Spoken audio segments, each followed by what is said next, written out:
దసరా కానుకగా బాక్సాఫీస్ ముందుకొస్తున్న సినిమాల్లో వెట్టయన్ ఒకటి. రజనీకాంత్ హీరోగా రూపొందిన ఈ సినిమా అక్టోబర్ 10న విడుదల కానుంది.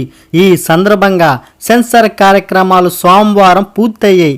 సెన్సార్ బోర్డు ఈ చిత్రానికి U/A సర్టిఫికేట్ జారీ చేసింది.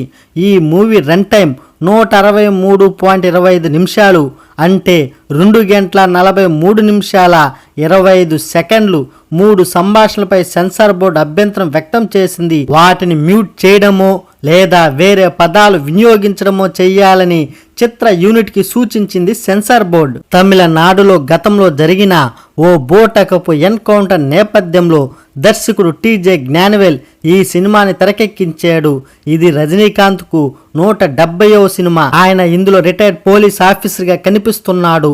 అమితాబ్ బచ్చన్, పాద్ పాజల్, రానా, రితికా సింగ్, మంజులా వారియర్, దుష్రా విజయన్ కీలక పాత్రలు పోషిస్తున్నారు. తెలుగులోనూ అదే పేరుతో విడుదల చేస్తున్నారు. అక్టోబర్ 2న ట్రైలర్ను రిలీజ్ చేస్తున్నారు. ఈ సినిమా రజనీకాంత్ ఇమేజ్కు పూర్తి భిన్నమైందంటూ రానా, సంగీత దర్శకుడు అనిరుద్ వేరు ఇంటర్వ్యూలో మాట్లాడుతూ ప్రేక్షకుల్లో ఆసక్తి రేకెత్తిస్తున్నారు.